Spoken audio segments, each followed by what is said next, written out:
ታላቅ የምስራች ከሜሪት ፕሮፐርቲስ ለንግድ ሱቅ ፈላጊዎች በሙሉ እርሱ ይነግዱ እንጂ ትርፋማ የሚሆኑባቸውን አላያም ቢያከራዩአቸው አዋጭ የሆኑ የንግድ ሱቆችን በመሃል ተክለ ሃይማኖት ለሽያጭ ማቅረባችንን ስንገልጽ በታላቅ ደስታ ነው።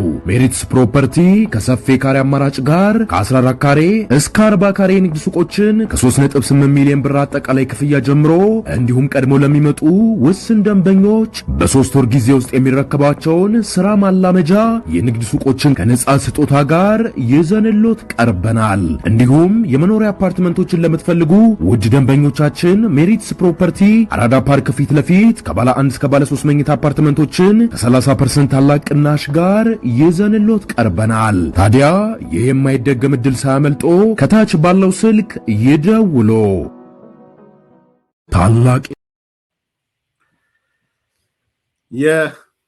አክሱም ውሳኔ የትግራይ ታጣቂ አዛዦች በአክሱም ከአልሻባብና ከሃውቲ ጋር የተጀመረ ግንኙነት አለ የሚል አስደንጋጭ መረጃዎች አሉ።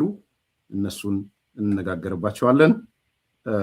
በርካታ ሰዎች ላይክ አርጉ፣ ሰብስክራይብ አርጉ፣ ሼር አርጉ፣ ቁጥሩ ትንሽ ነው የሚል ያየው ነው። እኔ ብዙ አልከታተልም እንደምታውቁት፣ የእናንተ ኃላፊነት ነው ብዬ ስለማስብ ላይክ አርጉ። ብዙ እየተመለከተ ከ1.3 1.4 እየደረሰ ነው፣ ግን ከ182 ሰው ነው ላይክ ያደረገውና ይጠቅማል። በኋላ እናንተ የሰማችሁትን ነገር ሌላው እንዲሰማ እድል ስለሚፈጥር ላይክ አርጉ፣ ሰብስክራይብ አርጉ፣ ሼር አርጉ።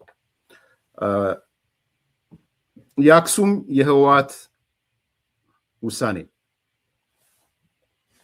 አንደኛ እንግዲህ ሰሞኑን ተሰብስበው እንደነበረ ነግረናቸዋል። ከተሰበሰቡ በኋላ የወሰኗቸው ውሳኔዎች አሉ። ይሄ ውሳኔ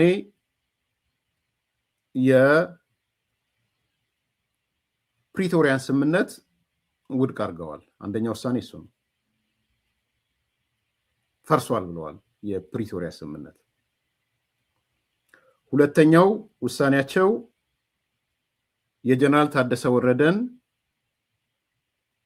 ሹመትም ሆነ ጊዜ አስተዳደር አፍርሰነዋል ብለዋል። ሁለተኛ ውሳኔያቸው እሱ ነው። ስለዚህ ጀነራል ታደሰ ወረደ ኖ ሞር የክልሉ ፕሬዝዳንት አይደለም ብለዋል። ሶስተኛው ውሳኔ ከ2012 በፊት ከጦርነቱ በፊት የነበረው የትግራይ ክልል ምክር ቤት፣ የትግራይ ክልል ስራ አስፈጻሚ እና ካቢኔ ይመለሳል ብለዋል። እንግዲህ እነ ጌታቸውን ይመልሷቸዋል አይመልሷቸውም አናውቅም። ስለዚህ ወደ ነበርንበት ከጦርነቱ በፊት ወደ ነበርንበት እንመለሳለን ነው። ዛት ሚንስ እነ ደብረጽዮን ወደ አመራርነት የሲቪል አመራርነት ይመለሳሉ ማለት ነው። አራተኛ ውሳኔው ለሰራዊቱ የነሱ ታጣቂዎች ኃላፊዎች እንዲተላለፍ ወስነዋል። ዛሬ ባለን መረጃ የትግራይ ታጣቂ የሰራዊቱ አዛዦች ከኮር አዛዥ በላይ የሚባሉት ወደ አክሱም ሄደዋል። አክሱም ሄደው ውሳኔውን ኢንዶርስ ሊያደርጉ ማለት የቲፒኤልኤፍን ያኔ እንዳደረጉት የቲፒኤልኤፍ የህወሓትን ውሳኔ እንቀበላለን ብለው ሊሄዱ ማለት ነው። ይሄ አራተኛ ነው። አምስተኛ ከውሳኔው በኋላ ወደ ጦርነት እንገባለን። ፍላጎታችን ግን የቅድሚያ ጦርነቱን እንዲከፍት የምንፈልገው ፌዴራል መንግስቱ ነው ብለዋል። ፌዴራል መንግስቱ ጦርነት እስኪ ከፍት ድረስ መጠበቅ አለብን። የተወሰነ በተቻለ መጠን ተንኩሰን ፌዴራል መንግስቱ እንዲጀምር እናደርገው ነው ሌላ ውሳኔያቸው። ከዛ ሊያጫጩሁ ማለት ነው። መንግስት ጦርነት ከፈተ በሚል በነ አብሮነት በነ ምናምንነት በዚህ በውጭ ሀገር ያሉ ጽንፈኛ ሚዲያዎች በሁሉም መንግስት ጦርነት ከፈተ እንዲባል፣ ሊጨፈጭፈን ነው ሊገለን ነው ወደ ጦርነት ገባ እንዲባል ፌዴራል መንግስት ጦርነቱን እንዲከፍት እንዲጀምር እናድርግ ነው ያሉት። መንግስት ዳተኛ ሆኖ እምቢ ካለ ግን ጦርነቱን በምዕራብ ትግራይ በኩል መጀመር አለብን ነው ያሉት። በምዕራብ ትግራይ ስንጀምር የኤርትራ ድጋፍ ሊኖር ይችላልም ላይኖርም ይችላል ብለዋል። አሁን ደግሞ አንዳንድ ሩመርስ በጣም አስደንግጠዋቸዋል። የዚህ የቻይና መንግስት ከኤርትራና የኢትዮጵያ መንግስትን እያደራደረ ነው የሚል ያው እየተወራ እንደሆነ ታውቃላችሁ። አዲስ ኮምፓሶች አዲስ አይደላችሁም ብዬ አስባለሁ። ለዚህ ሀሳብ ውጤታማ ነው አይደለም የምናየው ነው ሆኖ፣ ነገር ግን የኢትዮጵያ መንግስት ከኤርትራ መንግስት ጋር ወይም ከሻቢያ ጋር ድርድር ከጀመረ ያው እንደ መንግስት ማለት ነው። እንደ መንግስት ግድ ነው። በነገራችን እኛ እንደ ግለሰብ ስለምናገር ነው ከኢሳያስ ጋር በፍጹም ድርድር አይቻልም ብለው እንጂ መንግስትማ ግድ ነው። እሱ ማወቅ አለበት። ኢሳያስ መወገድ አለበት ብለው እኔ ነኝ። እኔ ኤርሚያስ ነው ኃላፊነት ወስጄ። ስለዚህ አይ ቲንክ ትንሽ ሳያስደነግጣቸው ይቀረም አልመሰለኝም። ማለት በፍጥነትም ሻቢያ ሊያግዘን አይችልም የሚል አንዱ ጭቅጫቂያቸው እሱ ነው። በጣም እየተጨቃጨቁ ያሉት በዚህ መልኩ ቢስማማ ሻቢያ ካጅ ነው፣ ከተስማማ ጨረቃ ላይ ወደቅን ነው እያሉ ያሉት። እስካሁንም ምንም ብዙ ከጦር መሳሪያ ውጭ ያገዛቸው ነገር የለም። በነገራችን የሚሰጣቸው በሙሉ የጦር መሳሪያ ነው። ይሄ ጋዝ እንትን ምናምን ኮሪደር ምናምን ይባል የለም። ያኔ ሲለፈልፉት የነበረው ከዚህ በኋላ መዘጋት ቆሟል አንዘጋም ምናምን የሚባለው ነገር የለም። እንዲህ አይነት ጨዋታ የለም ነው ያሏቸው። የጦር መሳሪያ እሱንም በግዢ ወርቅ ይሰጣሉ፣ ነዳጅ ይሰጣሉ። ወርቅና ነዳጅ፣ እህል፣ የተለያየ ነገር ሰጥተው ከትግራይ ከኢትዮጵያ የሚሄደውን በብዛት እነዛ የጦር መሳሪያ ይሰጧቸዋል። የሰው ኃይላቸውንም ያመጣሉ። ስለላ መዋቅሮቻቸውን ከተዋል ትግራይ። ከዛ ውጭ የሚያደርጉት ነገር የለም እና የምዕራብ ትግራይ የቅድሚያ የጥቃታችን ቦታ መሆን አለበት። ፋኖች ጋም ብዙ እነ ዘመነ ጋር ተነጋግረናል እና አስረስ ጋር እና ውጭ ያለውም የፋኖ መዋቅር ጋር ተነጋግረናል። በምዕራብ ትግራይ ብንገባ ችግር የለም ፋኖ ፈቅዷል ነው የሚሉት። ፋኖ አይወጋንም ብለዋል። እነ ዘመነም አይወጉንም፣ እነ አስረስም አይወጉንም። ትልቁ ቻሌንጅ ከእንትና የሚመጣ ነው። ከዚህ ከተከዜ ዘብ ከሚባለው የሚመጣብን ነው እንጂ እነ ዘመነ፣ እነ አስረስ፣ እነ ምሬ ወዳጆ በአጠቃላይ ፋኖ የሚባለው በሀገር ውስጥም ያለው በውጭም ያለው ምዕራብ ትግራይን ብንቆጣጠር ፈቃደኞች ናቸው የሚል ግምገማ ነው የገመገሙት። ስለዚህ ኦቨርኦል የህወሓት ውሳኔ ከውሳኔ ጋር ተያይዘው ያለው ነገር ይሄ ነው። ሌላ ምናልባት መጥቀስ ያለብኝ በድምፅ የተቃወሙ ሰዎች አሉ። እንደ ድሮ እንደነ ጌታቸው ረዳ ጊዜ ባንዳ ምናምን እያልን ለሰው አናሳውቅ። ቢቃወሙ አቅፈናቸው እንሂድ። አሁን ሰው ይስቅብናል፣ ህዝቡ ይደነግጣል። እዚህም ተሰብስበን እንደገና ተሰነጠቅን ምናምን ብንል ሌላ ነገር ነው የሚፈጠረው። ስለዚህ እነ አለም ገብረ ዋህድም ሌሎችም ልዩነት ያነሱ ሰዎች ከዚህ በፊት ዝርዝሩን ነግሬያቸዋለሁ። እነሱን ሰዎች አቅፈናቸውን እንቀጥል ለጊዜውም ቢሆን የሚል ውሳኔ ነው የወሰኑት። ይሄ የህወሓት ውሳኔ ነው ማለት ነው። ከዛ ቀጥሎ የፓርቲዎች ተቃውሞንም ትንሽ ላንሳና ወደ መጨረሻው ሀሳብ ሄዳለሁ። የተቃወሙ ፓርቲዎች አሉ። የዛሬውን ውሳኔ ስምረት ፓርቲ፣ እነጌታቸው፣ የትግራይ ሲቪክ ማህበራት ጥምረት እና ባይቶና ትግራይ እነዚህ ተቃውመዋል። ስምረት ዛሬ ባወጣው መግለጫ ይህ ውሳኔ ለቀጣይ ጦርነት መነሻ ይሆናል፣ አደገኛ ውሳኔ ነው ብሏል። የህወሓት አመራር ትግራይን እንደ ግል ንብረቱ በመቁጠር ወደ ጦርነት ለማስገባት እየሰራ ነው ብሏል። በቃ ኦልሞስት የጦርነት ፊሽካ ነው በሚል ነው እየገለጸ ያለው። የትግራይ የጸጥታ አዛዦች መመሪያ እንዲቀበሉ ወደ አክሱም መጣራታቸው ክልሉን ወደ ጦርነት የማስገባት እቅድ ነው ብሎ ነው ያለው። አውቋ ሪያላይዝ አድርገዋል ወደ አክሱም መጣራታቸውን። እንግዲህ አክሱም የተመረጠችበትን ምክንያቱም ታውቃላችሁ፣ ከዚህ በፊት ነግሬያቸዋል። የዚህ የታላቅ ነበርን ውስዋስ ነው ያ የፈጠረው አክሱምን። ያኔም ምግቤም የተናገረው አክሱም ነው እንደምታስታውሱት። ስለዚህ ስምረት ያለው ምንድነው? ይህንን አደገኛ አካሄድ ሰላም ወዳዱ የትግራይ ህዝብ እንዲታገለው ጥሪ እናቀርባለን ብለዋል እነጌታቸው። ሁለተኛው የትግራይ ሲቪክ ማህበራት ጥምረትና የንግድ ማህበረሰብ አደረጃጀቶች ነው። እነዚህ መግለጫ ወጥተዋል። ሲቪክ ማህበራቱና የንግድ ማህበረሰቡ ያሉት ምንድነው? በትግራይ አመራሮች መካከል የተፈጠረው መከፋፈል አስግቶናል ብለዋል። የትግራይ እጣ ፋንታ በተወሰኑ አካላት ብቻ መወሰን የለበትም። ያው ቲፒኤልኤፍ እየወሰነ ስለሆነ ለምንድን ነው በቲፒኤልኤፍ ብቻ የሚወሰነው? እንግዲህ ተመልከቱ፣ ሲቪክ ማህበራት ጥምረቱ ነው መግለጫ እያወጣባቸው ያለው። የንግድ ማህበረሰቡ አደረጃጀቱ ነው መግለጫ እያወጣባቸው ያለው። ምን ያህል የተነጠሉ እንደሆኑ አብራችሁ እንድታዩት ስለምፈልግ ነው። ሶስተኛው ባይቶና ትግራይ ነው። ባይቶና ምንድን ነው ያወጣው? ህወሓት ከሻዕቢያ መንግስት ጋር በማበር የፕሪቶሪያን ስምምነት ለማፍረስ እየሰራ ነው ብሏል።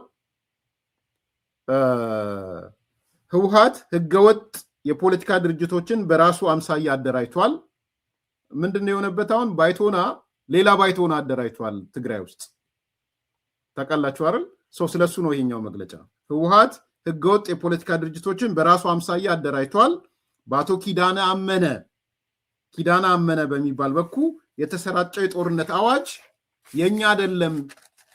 የኪዳነ አመነ የሚባለው ሰው ትግራይ ላይ ባይቶና ሚል እንዲያደራጅ አድርገውታል። ከዛ ምንድነው የሚለው ባይቶና? አዲስ አበባ ያለው ማለት ነው። የሻዕቢያና የህወሓት ውክልና ፕሮፓጋንዳ ነው። ብሔራዊ ምርጫ ቦርድ እስካሁን እርምጃ እንዲወስድ ብናሳስብም ምላሽ አላገኘንም። ምንድነው እያለ ያለው? ምርጫ ቦርድ ነግረነዋል። ባይቶና የሚባል ህወሓት ትግራይ ያቋቁመዋል። ትግራይ ህወሓቶች ሄደው ባይቶና የሚል ህገወጥ ፓርቲ ያቋቁመዋል። እዚህ ባይቶና ህጋዊ ባለንበት አንድ ነገር አድርግ ብለን ምርጫ ቦርድ ምንም ያደረገልን ነገር የለም ብለው ነው። ስለዚህ ይሄ ማን ነው የሚባል ሰው ኪዳነ አመነ የሚባል ሰው ያማነ የሚባል ሰው የሻዕቢያና የህወሓት ውክልና ወስዶ ነው። ባይዘዌይ አይታችሁ ከሆነ የጋራ ጥምረት ፈጠርን ብለው ህወሓት እነዚህ ናቸው የጋራ ጥምረት የፈጠሩት። የጋራ ጥምረት ብቻ ሳይሆን የትግራይ ፖለቲካ ኃይሎችን ወክሎ እና አቶ ልደቱ ጋርም የተገኘው ሰውዬ ይሄ ሰውዬ ነው፣ ኪዳነ ነው የተገኘው። እና አቶ ልደቱ ጋር ቀርቦ ያነሳውን ነገር ታስታውሳላችሁ አይደል? ምን እንዳነሳ አምጥተን አሳይተነዋል፣ ምን እንደሆነ። አሁን ይሄ ሰው ነው። ዛሬ ጉድ መጣ። ምንድነው ጉዱ የመጣው? በደንብ ስሙ። ሆርን ኒውስ ሀብ የሚባል አንድ ይዞ ሰበር ዜና ብሎ ነው ይዞ ወጣ።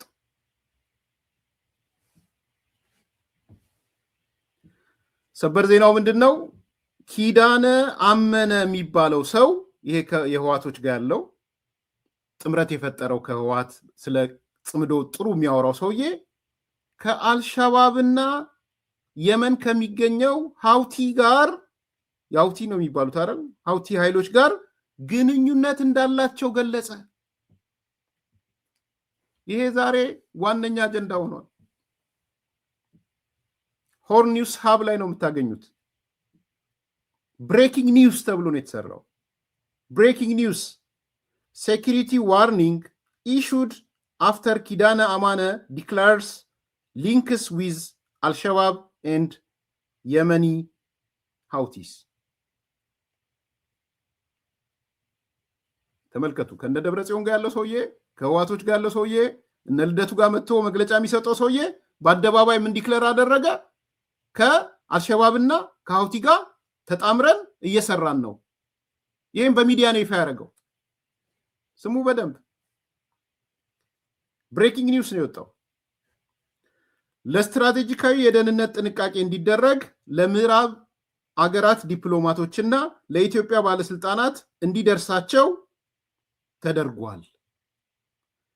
ኪዳነ አመነ የሚባል ግለሰብ ከአልሻባብና ከየመን ሁቲ ሽብርተኞች ጋር ግንኙነት እንደፈጠረ በይፋ መግለጹ ማለት ነው። በይፋ ወጥቶ መግለጫ ሲሰጥ ነው የሰጠው። ይሄ ሰው እንዳልኳችሁ ከህወሓት ጋር ነው ያለው። ይሄ ሰውዬ ከጽምዶ የሚባለው ውስጥ ዋና አክተር ነው። ከነ ልደቱ ጋርም የሚሰራ ሰው ነው። ያው የዚህ ላይ ቀርቦም አይተነዋል። የተናገረውንም ታስታውሳላችሁ።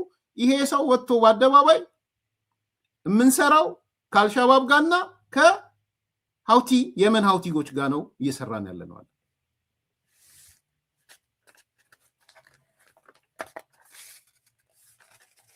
ተመልከቱ። ማስጠንቀቂያው ወይም አለርቱን ያስተላለፈው ሆርን ኦፍ አፍሪካን ጂኦፖለቲካል ሪቪው የሚባል እንግዲህ ይሄ ሆርን ኦፍ አፍሪካ ጂኦፖለቲካል ሪቪው ለማን የላከው? ለምዕራባውያን ኢትዮጵያ ውስጥ ለምትገኙ ምዕራባውያን ዲፕሎማቶች፣ ኤምባሲዎች በሙሉ ብሎ ማለት ነው። ለኢትዮጵያ ባለስልጣናትም ብሎ ማለት ነው። ትግራይ ውስጥ ያለው ጽምዶ የፈጠሩት የማነ ኪዳኔ የሚባል ከህወሓት ጋር ከሌሎቹም ጋር ውጭ ሀገር ካሉትም ጋር ከእናቶ ልደቱ ጋር እንግዲህ የገባው ከፈለጉ ነፃ ራሳቸውን ማድረግ ይችላሉ ትብብር ምናምን ብለው ያቀረቡት ሰው ሚዲያም ሲቀርብ የነበረ እነ ጭራቀረሽ ጋም ሲቀርብ የነበረ ሌሎች ቦታም ሲቀርብ የነበረ ይሄ ሰው በአደባባይ ወጥቶ ከአልሻባብ ጋር ግንኙነት አለን፣ ከሚሊቴሪው ኃይል ጋር፣ ከፖለቲካው ኃይል ጋር፣ ከአልሻባብም ከየመን ሀውቲ ጋር እንገናኛለን ብለዋል። ስለዚህ ጥንቃቄ አድርጉ፣ አንድ ነገር ሊፈጠር ከቻለም ኔትወርክ አለ የሚል ነው የተነሳለው። ስለዚህ ማስጠንቀቂያውን አለርቱን ያስተላለፈው ሆርን ኦፍ አፍሪካ ጂኦፖለቲካል ሪቪው የሚባል ነው። ጉዳዩ ቀጠናዊና ዓለም አቀፋዊ የሽብርተኝነት ስጋት ደቅኗል ነው። የማነ ኪዳኔ በሚዲያ ብሪፊንግ ላይ በሰጠው የቀጥታ ንግግር ከአልሻባብ እና ከሀውቲዎች ጋር የሚሊቴሪና የፖለቲካ ኔትወርክ ጥምረት ፈጥሯል ነው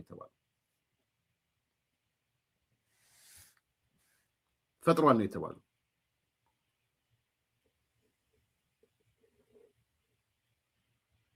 بقطع يكون بتزاوري أو جن تجري دوزولو نمنيم هكوابينا أو اشتنان كم من قصات بعوي من قصة إرترالو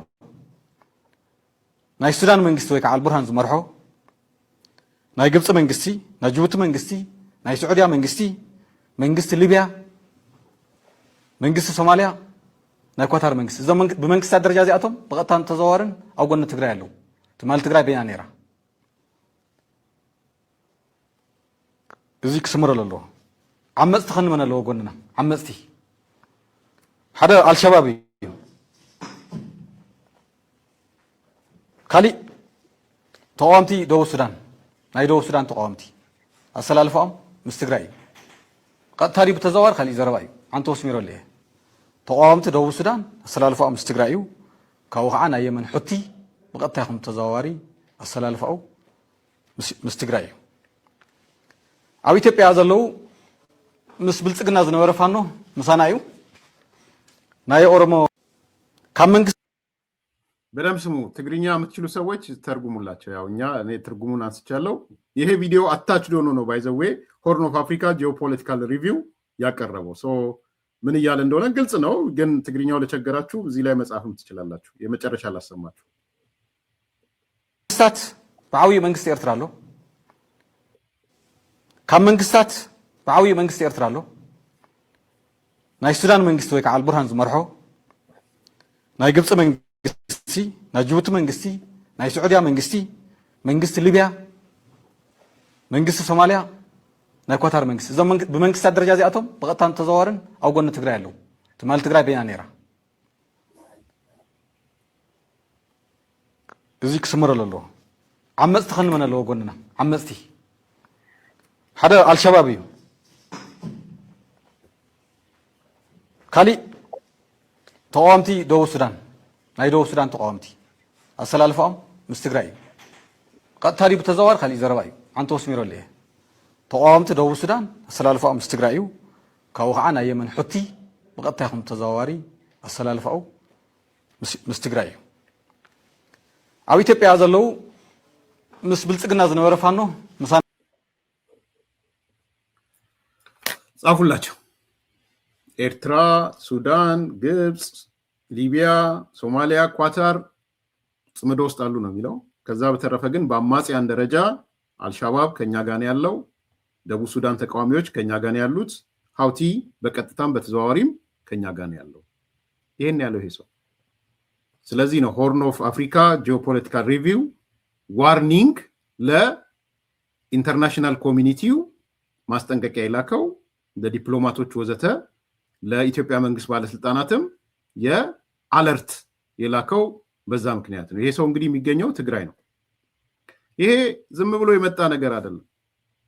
ዝም ብሎ የመጣ ሳይሆን እናቶ ልደቱ ጋር መጥቶ ከሞላ ጎደል ይሄንኑ የሚናገርበት ሁኔታ ነው የተፈጠረው። ከሞላ ጎደል የማታውቁት አይደለም። አሰማችኋለሁ። እና አቶ ልደቱ ጋር መጥቶ ደግሞ ምን እንደተናገረ ጦርነት ይቁም፣ አገዛዝ ያብቃ ምናምን የሚባል ሽግግር መንግስት የሚባለው ጋር ምንድነው የተናገረው የሚለውን ደግሞ ስሙት።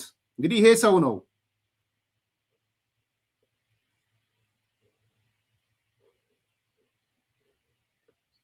በትግራይ ህዝብ አንጻር ሳየው ትግራይ ሆኜ በትግራይ ህዝብ ነባራዊ ሁኔታ ሳየው የትግራይ ህዝብ በሚሊዮን የሚቆጠር ህዝብ ተፈናቅሎ መከራውን እያየ ባለበት ሁኔታ ሚሊዮኖች ተገድለውበት ተደፍረውበት ፍትህ ባጣበት ሁኔታ ለትግራይ ህዝብም ሆነ ለኢትዮጵያ ህዝብ ምርጫው ትርጉም አልባ ነው። ትርጉም አልባ ብቻ ሳይሆን የግፍ ግፍ ነው የሚል እምነት አለኝ። ሁላችን ኢትዮጵያውያን ህይወታችን እስከ መቼ እንደሚቀጥል ይሄ ስርዓት አዝለን እስከቀጠልን ድረስ ህይወታችን እስከ መቼ እንደሚቀጥል ዋስትና በሌለብን ሁኔታ መሆኑ ምርጫ እየተባለ ያለው ግልጽ ቢሆንም የትግራይ ህዝብ ደግሞ ሁሉ ነገር የተዘጋበት በጭካኔ ሁሉም አገልግሎት የተዘጋበት ሁኔታ ስለሆነ ምርጫ ለትግራይ ህዝብ ቅንጦት ነው ማለት ፈልጋለሁ። ለኢትዮጵያውያን ወንድሞቻችንም ለሁሉም የፖሊስ አማራጭ ለመስማት ምቹ ሁኔታ የለም የሚል አቋም አለኝ። እንደምናውቀው የብልጽግና እዚህ ሊቪንግ ኢን ኢትዮጵያ ትግራይ ነው እኮ የሚኖረው። ትግራይ ነው የሚኖረው። በደንብ ክሊር እንድትሆኑ የሚኖረው ትግራይ ነው። ባይቶና የሚባል ፓርቲ ነበረ፣ አባል ነበረ፣ አመራር ነበረ።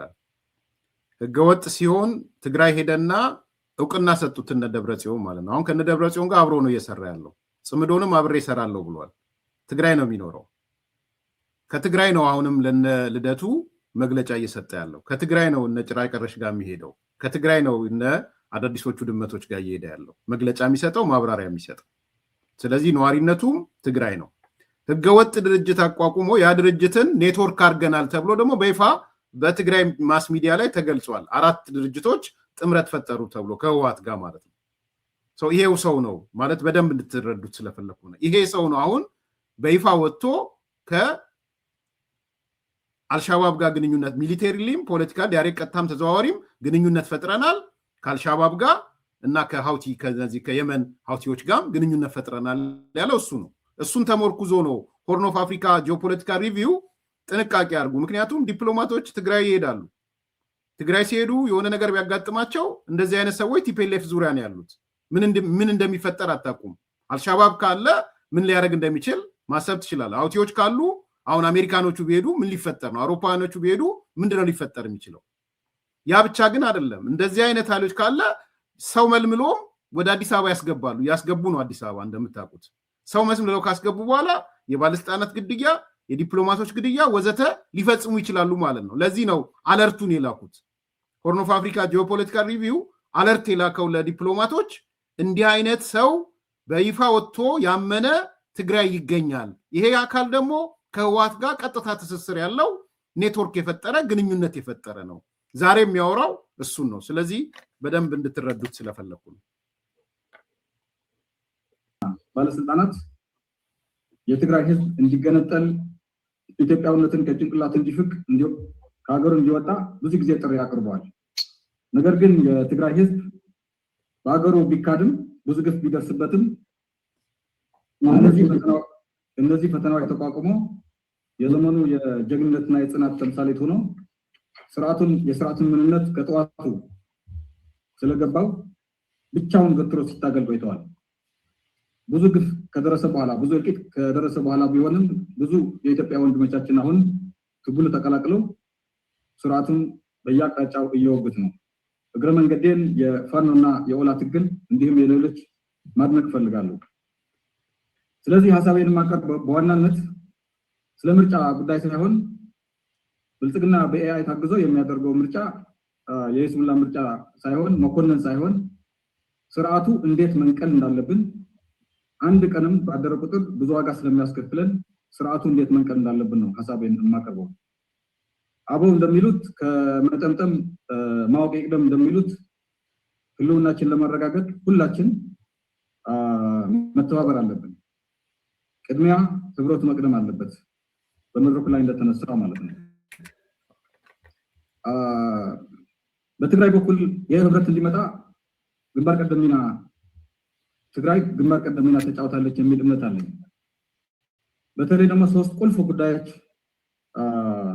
ሰርታለች። አንደኛው በፕሪቶሪያ ስምምነት እንደምታውቁት ትግራይ የዘር አጥፊ ህብረት የሚባለው ወይ ደግሞ ጄኖሳይዳል አክሲስ የምንለውን ለመበተን ከአንድ ነጥላ በመፈራረም ብልጽግና ለብቻው እንዲቆምና ከሱ ጎን የነበሩ ኃይሎች በተቃራኒ ቆመው ብልጽግና እንዲታገሉ ታደርጋለች። ይሄ አንዱና የመጀመሪያው ወሳኝ እርምጃ ነው። ሁለተኛው ብልጽግና በጦርነቱ መሀልና ከፕሪቶሪያ በኋላ አማራ ክልልና ኤርትራ እንምጣ ብሎ ብዙ ጊዜ ሲማፀን የትግራይ መልስ አሻፍረኝ አይሆንም ካሁን በኋላ ጦርነቱ ሊቆም ይገባል ብላ አሁን ለሚደረገው ትብብር እንዲመጣ ቀደም ብላ ወሳኝ እርምጃ ወስዳለች የሚል እምነት አለኝ። በሶስተኛ ቲዲኤፍ የወሰደው እርምጃ ነው። የትግራይ ሰራዊት በአፍሪካ ቀንድ በተለይ ደግሞ በሱዳን የኢምረትና የብልጽግና ስርዓት ክንፍ ወይ ደግሞ ቀንድ እንዲሰበር ወሳኝ እርምጃ ወስደዋል። እነዚህ ሶስቱም እርምጃዎች የጨዋታው ህግ ወይ ደግሞ አስተላለፉን የቀየሩ ኮምፕሊትሊ ጌም ቼንጀርስ ናቸው የሚል እምነት አለ። አሁንም ቢሆን የብልጽግና ስርዓት ከመጋረጃ በስተጀርባ እያቀረበ ያለው ሐሳብ በተለይ ደግሞ ጠቅላይ ሚኒስትሩ የትግራይ ባለሀብቶችን ሰብስበው ወደቡ ከማንም በላይ ለእናንተ ይጠቅማል፣ የትግራይ ህዝብ ነጋዴና ተንቀሳቃሽ ነው፣ በወደብ በደንብ እየሰማችሁት ዘ 3 ጌም ቼንጀርስ ምን እንደሆኑ ፋኖና ኦላን ምን ያህል እንደሚያደንቅ አድናቂያቸው እንደሆነ እንግዲህ ይሄ የአቶ ልደቱ መድረክ ነው ወይዘው የእናቶ ልደቱ ሰላም ምናምን የሚለው መድረክ ማለት ነው። ፋኖን እናደንቃለን ኦላን እናደንቃለን የሚባልበት መድረክ ነው። ትብብሩን የፈጠርነው ይሄ እዚህ የምታዩትን ትብብር እኛንን የፈጠርነው የኛ ግንባር ቀደም ሚና የፈጠረው ነው ይሄን ትብብር ነው እያለ ያለው ዘን ዘ 3 ጌም ቼንጀርስ እንቅስቃሴ ፕሪቶሪያን ታክቲካሊ ነው የተፈረም ነው። እኛ ታክቲካሊ የፈረምንበት ምክንያት እዚህ የተቀመጣችሁ የአንዳንዶቹ ጄኖሳይደር አክሰስ ውስጥ የነበራችሁትን ከኢትዮጵያ መንግስት ልናጣላችሁ ነው። ሰው እዛ ያላችሁ አንዳንዶቻችሁ የጄኖሳይድ አክሰሱ ባለቤት ነበራችሁ ይላቸዋል እነ ወዲ ሻቢያን ማለት ነው። እዚህ ውስጥ ያሉትን ያኔ ጦርነት ወቅት ከነዚህ በተቃራኒ የቆሙት ጄኖሳይደር ናችሁ ባይዘው ያውጆባቸዋል። ጄኖሳይደሮች ናችሁ። ሶ እናንተን ከሌላኛው አክሲስ እንድትወጡ አድርገናችኋል። ፕሪቶሪያ ስምምነት ትልቁ ግብ ታክቲካል ነው እንጂ ነው ለሰላም ብለን አይደለም ነው እያለ ያለው። ከፕሪቶሪያ በኋላ አማራ እንዳይወጋ ኤርትራ እንዳይወጋ አድርገናል ይላል። ቲዲኤፍ የሚባለው ደግሞ የታጣቂው ኃይል የኢትዮጵያ መከላከያ ሰራዊት ወገቡን በመስበር በተለይ ሱዳን ላይ ትልቅ ስራ ሰርተናል ነው እያለ ያለው። ይሄ ሰው እንግዲህ ትግራይ ተቀምጦ በእናቶ ልደቱ መድረክ ተጋብዞ ወይም አካል ሆኖ እየተናገረ ያለ ሰው ነው። ላይ የፈለጋችሁትን ያህል ህዝብ ታሰፍራላችሁ። ስለዚህ አማራ ክልልና ህዝብ የኤርትራ ህዝብ ለመምታት ከተስማማን የፈለጋችሁትን ያህል ግዛትም መሬትም ትወስዳላችሁ፣ አሰቡም የእናንተ ነው እያሉ እየተማጸኑ ነው። የትግራይ መልስ ፕሪቶሪያ መከበር አለበት፣ የጦርነት አዙሪት ካሁን በኋላ መቀጠል የለበትም የሚል መልስ ነው የተሰጠው። እነዚህ መልሶች የ4 ኪሎ ህሊና ያናወጡ ያልተጠበቁ መልሶች ነበሩ። በመጨረሻም ጊዜን በአግባቡ ለመጠቀም ማቅረብ የምፈልገው እኛ ኢትዮጵያውያን እየተዋጋን ያለነው እርስ በርስ እየተጫረስን ያለነው በኢትዮጵያውያን አጀንዳ ሳይሆን በውጭ ኃይሎች አጀንዳ ነው። በተለይ ደግሞ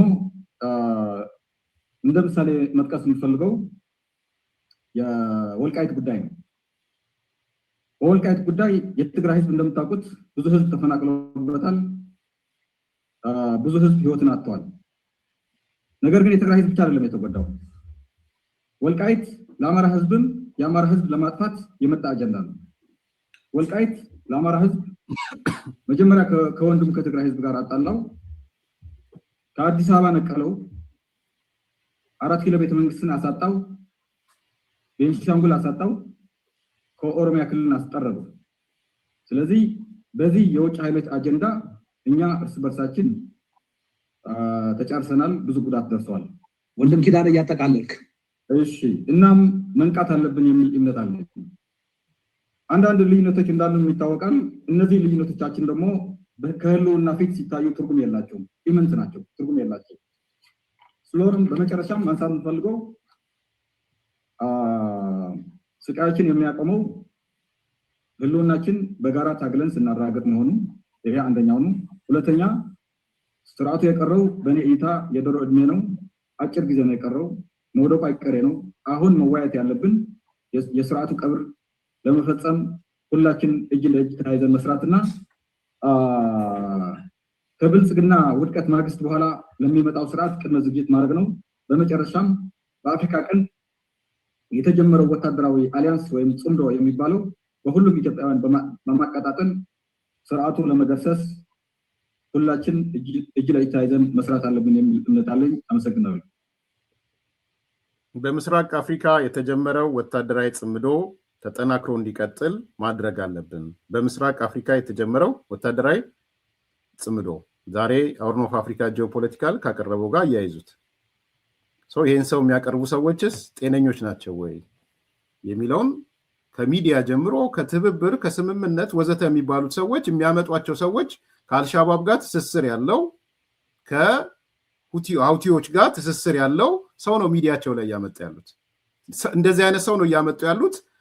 በሚሊዮን የሚቆጠር ተመለከተን እንዲህ ተመለከተን ተብሎ የሚታየው ነገር እንዲህ አይነት ሰዎች ናቸው። ስለዚህ እኔ በግሌ ዲፕሎማቶቹን ብቻ ሳይሆን ለሌላውም አካል አሜሪካም ሌላም ሀገር አዌርነሱ እንዲፈጠር ማድረግ ያስፈልጋል ብዬ ነው ማለት። እንደዚህ አይነት ሰዎች ሚዲያውን እየተቆጣጠሩት ከሄደ ምን ሊፈጠር ይችላል የሚለውን እንዲታይ ማለት ነው። ኢን ኤኒ ኬዝ ዛሬ ሆርን ኦፍ አፍሪካ ጂኦፖለቲካል ሪቪው ጥንቃቄ እንዲደረግ አለርት እንዲሰጥ ለምዕራባውያን እና ለኢትዮጵያ መንግስት ባለስልጣናት የላኩትን ነገር ላቀርብላችሁ ነው። በቀጣይ ቀናት ምን ይሆናል? ጀነራል ታደሰ ወረደ ምን ይወስናል? በቁጥጥር ስር ያውለዋል ወይ? ፌዴራል መንግስት ጥሪ አቅርቦ በቁጥጥር ስር አድርገህ ላክልኝ ይላል ወይ? እነሱን ነገሮች ለወደፊት የምናየው ነው የሚሆነው። ላይክ አድርጉ፣ ሰብስክራይብ አድርጉ፣ ሼር አድርጉ። መልካም ቀን።